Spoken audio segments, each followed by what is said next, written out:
Carole Malone, what complete and utter hypocrites. Vacuous, superficial hypocrites. These people don't care. These people don't care about causes. They care about money. They have no principles at all. No. It makes me so angry. You know, if they had any principles at all, they'd leave Spotify. They'd give the money back. And for them to say they're ensuring it's going to change its platforms, they have no power to change any platforms. Why should Spotify take any notice of them? They're also lazy as well, actually, because they're supposed to be producing this podcast for Spotify. This is one of the reasons they've been paid 80 million quid. And it's supposed, this podcast, this is what it's supposed to do. It's supposed to elevate underrepresented voices. The only podcast they've done is with Elton John and James Corden. Hardly underrepresented voices.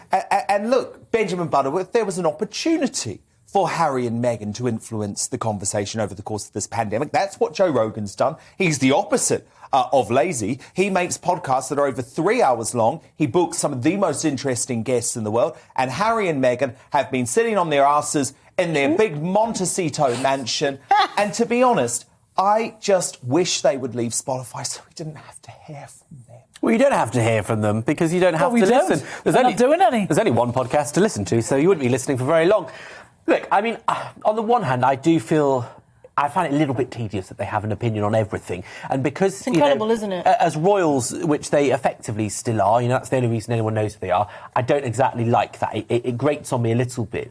However, I think it's quite unfair to say that they should have pulled their podcast programme off Spotify. I think they've expressed their influence by challenging Spotify. And actually, the only reason Joe Rogan spoke out was because of Harry and Meghan. But the hypocrisy... until they spoke out, he hadn't said a word. The hypocrisy is them keeping the money and saying they're going to try and persuade Spotify to do things differently. Well, they have no power. Well, this is the same couple that harped on about... They haven't done it. Because both Joe Rogan and Spotify commented after they put out their statement. Oh, please. But it wasn't because of them. It wasn't because of them. Yeah, it was.